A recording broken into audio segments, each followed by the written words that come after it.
بسم اللہ الرحمن الرحیم۔ سچی اور خالص تعریف کا حقدار اللہ ہی ہے، جس کے علاوہ کوئی بھی اور سچا اور حقیقی معبود نہیں، اور جس سے بڑھ کر سچ کہنے والا کوئی نہیں، اور جس نے اپنے رسول محمد صلی اللہ علیہ وعلیٰ آلہ وسلم کو ہدایت کے ساتھ بھیجا، اور وہ سب کچھ واضح فرما دیا جسے واضح کرنے کا اس نے ارادہ فرمایا۔ اور سلامتی ہو اللہ کے بندے اور اللہ کے رسول محمد صلی اللہ علیہ وعلیٰ آلہ وسلم پر، جو کہ اپنی خواہش کے مطابق بات نہیں فرماتے تھے، اور جنہوں نے اپنے رب کی امانت مکمل طور پر ادا کر دی۔ السلام علیکم ورحمۃ اللہ وبرکاتہ۔ آج کی گفتگو کا عنوان ہے پہچان باپ کے نام سے ہی ہونی چاہیے، آخرت میں بھی ایسا ہی ہوگا۔ اس موضوع پر گفتگو کرنے کی ضرورت اس لیے پیش آئی کہ کچھ لوگوں کی طرف سے ایسی باتیں سننے اور پڑھنے میں آئیں کہ وہ لوگ حسب اور نسب نسل کا سلسلہ ماں سے چلانے کی بات کو زیادہ مناسب قرار دے رہے تھے۔ اس کے بارے میں آگے بات کرتا ہوں۔ سامعین کرام، ہم مسلمانوں پر ٹوٹنے والی بڑی مصیبتوں میں سے ایک مصیبت یہ بھی ہے کہ ہم لوگ اپنے دین، اپنی دنیا، اپنی آخرت سے متعلق کسی مسئلے، کسی موضوع پر چند ایک باتیں ادھر ادھر سے سن پڑھ کر فیصلے صادر کرنے لگتے ہیں، اور اس سے بڑی اور بری مصیبت یہ ہے کہ جو فیصلہ صادر کر دیتے ہیں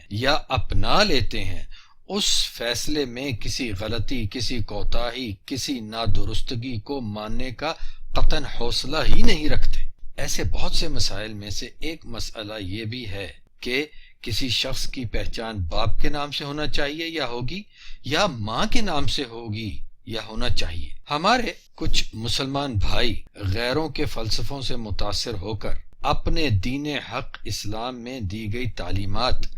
وہ تعلیمات جو کہ اللہ عز و جل کے فرامین اور اللہ کے آخری نبی اور رسول کریم محمد صلی اللہ علیہ وعلیٰ آلہ وسلم کے فرامین اور عملی سنت پر مبنی ہے، ان تعلیمات کو ہی غیر اخلاقی، غیر فطری کہنے تک پہنچ جاتے ہیں۔ ایسے لوگ بھی ہیں ہمارے مسلمانوں میں،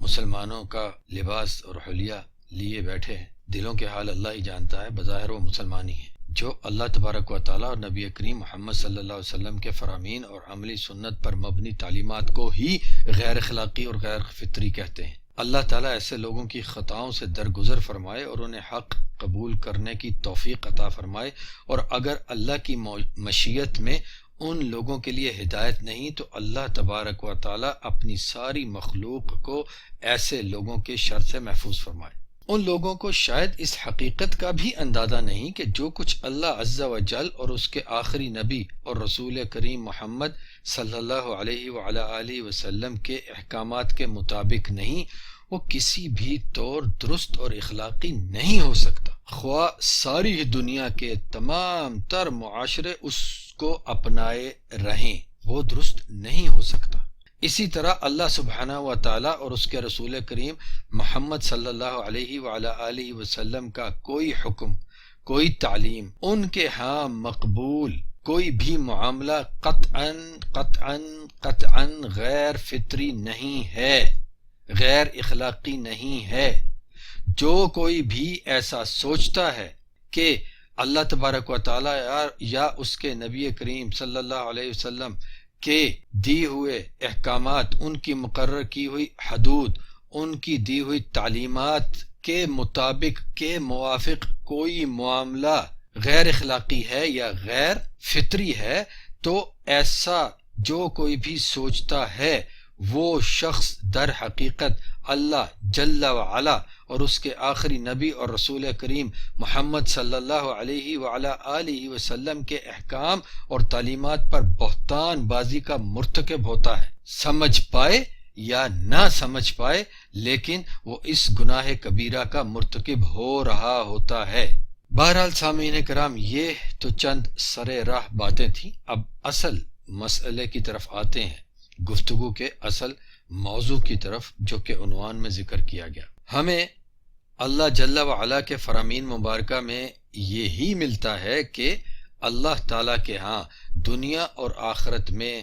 اشخاص کی پہچان، لوگوں کی پہچان ان کے اپنے ذاتی ناموں اور باپوں کے ناموں کے ساتھ جڑی ہوئی ہے، مربوط ہے، نہ کہ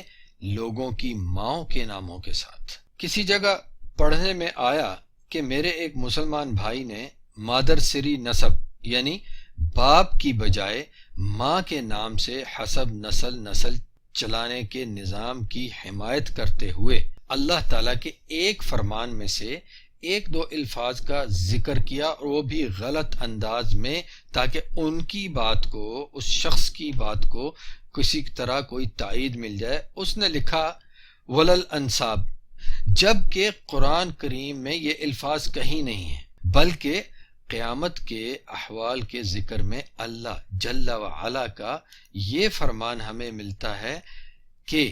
فَإِذَا نُفِخَ فِي الصُّورِ فَلَا أَنْسَابَ بَيْنَهُمْ يَوْمَئِذٍ وَلَا يَتَسَاءَلُونَ، پھر جب سور پھونکا جائے گا تو اس دن ان یعنی انسانوں میں نہ رشتہ داریاں رہیں گی اور نہ کوئی کسی کو پوچھے گا۔ یہ آیت نمبر 101 ہے سورت المومنون میں سے، اور سورت کا نمبر 23 ہے۔ تو سامعین کرام، اس آیت شریفہ میں حسب نسب کے بیان کے کسی انداز کا کوئی ذکر نہیں، بلکہ یہ بتایا گیا ہے کہ اس دن انسانوں کو اپنے نسب، اپنی رشتہ داریاں، کسی کا کوئی خیال نہ رہے گا، بس اپنا آپ بچ جانے کی ہی فکر ہوگی۔ حسب نسب کیسے بیان کیا جانا چاہیے، ماں کی نسب سے یا باپ کے نسب سے، اس کا اس آیت شریفہ میں کوئی ذکر نہیں۔ تو اس آیت شریفہ کو اس شخص نے، اللہ کے اس بندے نے، میرے اس مسلمان بھائی نے اپنی غلط فہمی کو قرآن اور حدیث کے خلاف اپنائی ہوئی سوچ کو درست ثابت کرنے کے لیے آیت شریفہ کے الفاظ کو کھیل کر غلط کر کے پیش کیا۔ اس کے ساتھ ساتھ اس بھائی نے کسی حوالے کے بغیر ایک حدیث بھی ذکر کر دی کہ بطور حدیث کہہ دیا کہ یہ حدیث ہے کہ قیامت کے دن ہر شخص کی پہچان ماں سے ہوگی۔ اب کسی بھی صحیح ثابت شدہ حدیث شریف میں ایسی کوئی بات نہیں ملتی سامعین، بلکہ یہ بات ایک منکر روایت میں ملتی ہے، منکر روایت میں، اور وہ روایت یہ ہے کہ اذا مات احد من اخوانکم فسویتم التراب على قبره فلیقم احدکم على راس قبره ثم لیقل یا فلان ابن فلان۔ جب تم لوگوں کے بھائیوں یعنی مسلمانوں میں سے کوئی مر جائے اور تم لوگ اس کی قبر پر مٹی برابر کر چکو، تو تم میں سے کوئی ایک اس کی قبر کے سرہانے کھڑا ہو اور کہے اے فلاں عورت کے فلاں بیٹے، اور روایت کے آخر تک جو کچھ کہا گیا۔ اس روایت کو محدثین کرام رحمہم اللہ نے ضعیف اور کمزور یعنی کمزور ناقابل حجت قرار دیا ہے، لہذا اسے کسی دلیل کے طور پر قبول نہیں کیا جا سکتا۔ اس روایت کی تحقیق اور تخریج کو مکمل طور پر پڑھنے کے خواہشمند لوگ امام البانی رحمہ اللہ کی کتاب سلسلہ الاحادیث الضعیفہ میں سے حدیث نمبر 599 599 کا مطالعہ فرما لیجئے، اس میں اس کی پوری تحقیق و تخریج آپ کو مل جائے گی۔ تو اس ابھی ذکر کی گئی منکر روایت پر تکیہ کیے ہوئے میرے اس مسلمان بھائی کی دین کے بارے میں معلومات اور اللہ تبارک و تعالیٰ کے فرامین پر ایمان کی حالت کا اندازہ اس کی اس بات سے بھی ہوتا ہے کہ اس نے یہ بھی لکھ دیا کہ قیامت کا دن کوئی ایک مخصوص دن نہیں بلکہ ایک سلسلہ کا نام قیامت ہے۔ اللہ تبارک و تعالیٰ ایسے لوگوں کو ہدایت دے، اور اگر اللہ کی مشیت میں ایسے لوگوں کے لیے ہدایت نہیں تو ان کے شر سے اپنی ساری مخلوق کو محفوظ کرے۔ یہ لوگ دین کا لبادہ اوڑھ کر اللہ کے دین کے ساتھ کس قدر کھلواڑ کرتے ہیں اور خود کو مفکر دین اور عالم دین اور کیا کیا کہلواتے ہیں۔ خوفناک دکھ بھری حیرت ہے کہ مسلمانوں میں اللہ کے احکام سے اس قدر غافل لوگ بھی ہیں جنہیں قیامت کا دن ہونے پر بھی شک ہے، اور وہ لوگ مسلمانوں میں بیٹھ کر اپنے آپ کو مفکر اسلام کہلا کر، مفسر قرآن کہلا کر، صرف قرآن کی بات کرنے والے کہلا کر لوگوں کو اسی قرآن کے نام پر اپنے فلسفے، اپنی منطقیں، اپنے باطل خیالات اور افکار سنا کر اسی قرآن سے دور لیے جاتے ہیں۔ آئیے اپنے موضوع کی طرف واپس چلتے ہیں سامعین کرام۔ اللہ جل وعلا کا ایک اور فرمان آپ کو سناتا ہوں جو ہمارے اس موضوع سے تعلق رکھتا ہے کہ ادعوہم لآبائہم هو اقسط عند اللہ فإن لم تعلموا آباءہم فإخوانکم فی الدین وموالیکم، اور انہیں ان کے اصلی نسبی باپوں کے نام کے ساتھ پکارو، اللہ کے ہاں یہی انصاف اور درستگی والا معاملہ ہے، اور اگر تمہیں ان کے باپوں کا علم نہیں تو وہ تمہارے بھائی ہیں، یعنی مسلمان بھائی ہیں اور تمہارے دوست ہیں۔ سورۃ الاحزاب نمبر 33 کی آیت نمبر 5۔ دیکھ لیجئے سامعین کرام، بات بہت صاف اور واضح ہے کہ ہر شخص کو اس کے باپ کی نسبت دی جائے گی، نہ کہ ماں کی، حتیٰ کہ جس کے باپ کا پتہ نہ ہو تو بھی بس اسی کا نام لینا کافی ہے، اس کا نسب اس کی ماں سے نہیں جوڑا جائے گا اور نہ ہی ماں کی طرف سے چلایا جائے گا۔ اور رسول اللہ صلی اللہ علیہ وعلی آلہ وسلم نے بھی بہت ہی واضح الفاظ میں یہ بتا دیا ہے، سمجھا دیا ہے کہ الغادر يرفع له لواء يوم القیامت يقال هذه غدرۃ فلان ابن فلان، غداری کرنے والے کے لیے قیامت والے دن جھنڈا بلند کیا جائے گا، یعنی اس کے نام کا جھنڈا بلند کیا جائے گا اور کہا جائے گا یہ فلاں مرد کے فلاں بیٹے کی غداری کا جھنڈا ہے۔ صحیح بخاری کتاب الادب باب 99۔ اگر اس باب کے عنوان کو ہی سمجھ لیا جائے تو سارا مسئلہ واضح ہو جاتا ہے۔ امام بخاری رحمہ اللہ نے اس باب کا عنوان رکھا ہے ما یدعى الناس بآبائہم، کیسے لوگوں کو، کیوں لوگوں کو ان کے باپوں کے نام سے پکارا جائے گا۔ امام بخاری رحمہ اللہ کی صحیح بخاری میں انہوں نے جو ابواب باندھے ہیں وہ ابواب اس باب میں ذکر کی گئی حدیث میں پائے جانے والے مسائل کے عین مطابق باندھے گئے ہیں، جو کہ امام بخاری رحمہ اللہ کی بہت وسیع اور گہری فقہ کی ایک بڑی ہی قوت دار دلیل ہے، اور ایسے لوگوں کے لیے ایک زبردست قسم کا جواب ہے جو لوگ خود بھی اس دھوکے میں ہیں اور دوسروں کو بھی اس دھوکے میں رکھنے کی کوشش کرتے ہیں کہ محدثین کی مثال تو ایک عطار کے جیسی ہے، پنساری کے جیسی، جو بس جڑی بوٹیاں اکٹھی کر کے اپنی دکان میں جمع کیے رکھتا ہے بیچنے کے لیے لوگوں کو، اور فقہاء کرام کی مثال حکیم کے جیسی ہے جو ان جڑی بوٹیوں کے خواص کو جانتے ہیں اور اس کے مطابق چن چن کر بیمار کو وہ جڑی بوٹی اس کے مرض کی شفا کے لیے دیتے ہیں، جبکہ محدثین کرام رحمہ اللہ کی فقہ ان کے ابواب کے عناوین سے نظر آتی ہے، سمجھ آتی ہے، صاف وضاحت سے پتہ چلتا ہے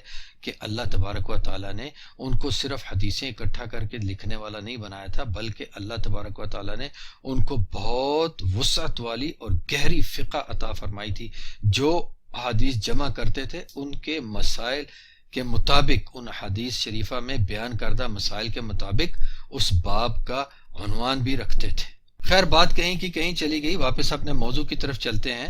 تو امام بخاری رحمہ اللہ کی صحیح بخاری میں یہ حدیث، جس میں بڑی وضاحت کے ساتھ یہ ذکر آ گیا کہ قیامت والے دن آخرت میں بھی کسی کو پکارا جائے گا، کسی کی پہچان کروائی جائے گی تو اس کے باپ کے نام کے ذریعے کروائی جائے گی، ماں کے نام کے ذریعے نہیں۔ مزید وضاحت یا یوں کہیے کہ اس مسئلے کے ساتھ ایک اور مسئلے کا بیان ہمیں اس حدیث شریف کی ایک دوسری روایت میں ملتا ہے، جس میں یوں کہا گیا کہ لِكُلِّ غَادِرٍ لِوَاءٌ يَوْمَ الْقِيَامَةِ يُعْرَفُ بِهِ يُقَالُ هَذِهِ غَدْرَةُ فُلَان، غداری کرنے والے کے لیے قیامت والے دن جھنڈا ہوگا، یعنی اس کے نام کا جھنڈا ہوگا جس کے ذریعے اس کی پہچان ہوگی اور کہا جائے گا یہ فلاں مرد کی غداری کا جھنڈا ہے۔ صحیح مسلم کتاب الجہاد والسیر باب نمبر 4 تحریم القدر۔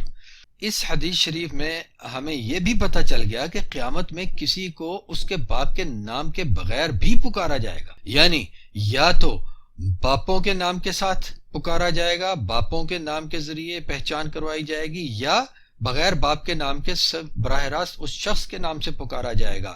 ماں کے نام سے پہچان کروائے جانے کا، یا ماں کے نام سے پکارے جانے کا، یا ماں کے نام سے کسی کے حسب اور نسب کو قرار دیے جانے کا کوئی ذکر نہیں ہے۔ کچھ لوگ اپنی اس بات کو ثابت کرنے کے لیے کہ حسب نسب ماں کے نام سے چلانا چاہیے یا قیامت والے دن آخرت میں ماں کے نام سے لوگوں کو پکارا جائے گا، اللہ تبارک و تعالیٰ کے ایک فرمان شریف کو دلیل بنانے کی کوشش کرتے ہیں، اور وہ فرمان شریف یہ ہے کہ یوم ندعو کل اناس بإمامہم، اس دن ہم سب لوگوں کو ان کے اماموں، پیشواؤں، سرداروں وغیرہ کے نام سے بلائیں گے۔ اس آیت شریفہ سے لوگ یہ سمجھتے ہیں کہ قیامت والے دن انسانوں کو ان کی ماؤں کے نام کے ساتھ پکارا جائے گا، جبکہ ایسا سمجھنا سوائے غلطی کے اور کچھ نہیں، کیونکہ ایسے سمجھنے کو کوئی تائید میسر نہیں، کوئی موافقت نہیں ملتی، نہ تو اللہ پاک کی کتاب پاک قرآن کریم میں سے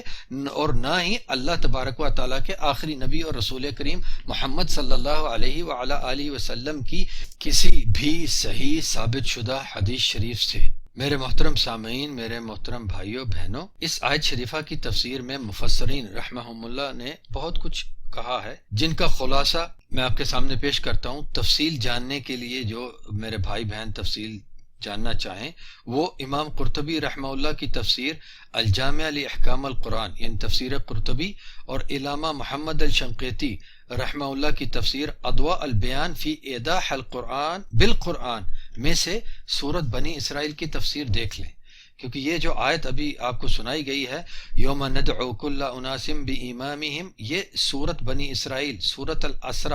الاسراء جو کہ سورت نمبر 17 ہے، اس کی آیت نمبر 71 ہے۔ تو اس کی تفسیر دیکھیے، آپ کو اس میں پوری تفصیل کے ساتھ پتہ چل جائے گا کہ اس آیت شریفہ سے کیا مراد ہے۔ لیکن یہاں آپ صاحبان کے لیے میں مختصر طور پر اس کا خلاصہ پیش کیے دیتا ہوں۔ تو ائمہ اور مفسرین نے اس آیت کی تفسیر میں یہ کہا کہ بی امامہم سے مراد لوگوں کا اعمال نامہ ہے، اور اس قول کی، اس تفسیر کی دلیل میں قرآن کریم کی کچھ دیگر آیات بھی پیش کی انہوں نے۔ دوسری بات یہ کہی گئی کہ کل اناس بامامہم میں بات مسلمانوں کے بارے میں ہے، تو بامامہم سے مراد رسول اللہ محمد صلی اللہ علیہ وعلی آلہ وسلم کی ذات شریف ہے، اور اگر بات تمام تر انسانوں کے بارے میں ہے تو بامامہم سے مراد وہ شخصیات ہیں جن کی لوگوں نے اتباع کی۔ اس دوسرے قول کی دلیل بھی قرآن کریم کی کچھ دیگر آیات سے پیش کی جاتی ہے۔ تیسرا قول، تیسری تفسیر یہ ہے کہ بی امامہم سے مراد قرآن کریم ہے، اور چوتھی تفسیر یہ ہے کہ بی امامہم سے مراد لوگوں کی مائیں ہیں۔ یہ قول مردود ہے، کیونکہ اس قول کو نہ تو قرآن کریم سے کوئی موافقت میسر ہو پاتی ہے، نہ ہی کسی بھی صحیح ثابت شدہ حدیث شریف سے، اور نہ ہی لغت سے یعنی زبان کے قواعد سے، لہٰذا اس بات میں کسی طور کوئی حجت، کوئی دلیل نہیں ہے۔ تو بالکل واضح ہو گیا کہ دنیا اور آخرت میں اللہ سبحانہ و تعالیٰ کے ہاں کسی انسان کی پہچان، کسی انسان کا حسب نسب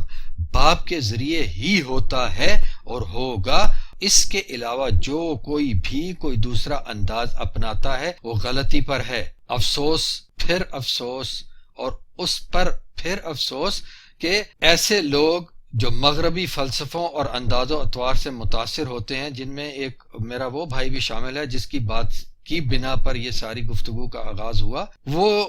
لوگ مغربی فلسفوں کے انداز و اطوار سے متاثر اتنا ہو جاتے ہیں کہ یہاں تک لکھ دیتے ہیں کہ اگر موجودہ دور کے انسانی معاشروں پر نگاہ دوڑائیں تو مغرب جو زیادہ پڑھا لکھا، زیادہ سیانا، زیادہ عقل مند، زیادہ سمجھدار ہے، وہاں تمام معاشرے تیزی سے بدل رہے ہیں، یعنی پدر سری سے مادر سری بنتے جا رہے ہیں، یعنی باپ کے نام سے حسب نسب مقرر رکھنے کی بجائے ماں کے نام پر حسب نسب چلانے والے بنتے جا رہے ہیں۔ میرے محترم سامعین، بھائیوں بہنوں،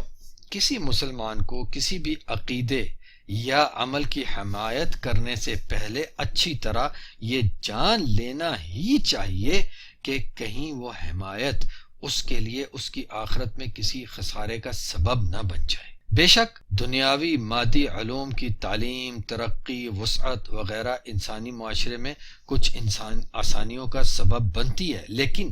ان میں کوئی ایک بھی اللہ تعالیٰ کے احکام اور فرامین کو سمجھنے کی کسوٹی نہیں، بلکہ ان سب میں سے حق اور باطل کی پہچان اللہ جل جلالہ کی وحی کے ذریعے ہوتی ہے۔ ان تمام تر دنیاوی مادی علوم، تعلیم، ترقی، وسعت، انسانی معاشرے میں آنے والی تبدیلیاں، یہ وہ، ان سب میں سے حق اور باطل کی پہچان اللہ جل جلالہ کی وحی کے ذریعے ہوتی ہے۔ وہ وحی جو قران کریم کی صورت میں اور صحیح احادیث شریفہ کی صورت میں اللہ پاک نے ہم تک پہنچائی ہے۔ اللہ پاک ہم سب کو حق پہچاننے، ماننے، اپنانے اور اسی پر عمل پیرا رہتے ہوئے اس کے سامنے حاضر ہو کر اس کی رضا پانے والوں میں سے بنائے۔ آخر میں پھر مختصر طور پہ یہ بتاتا چلوں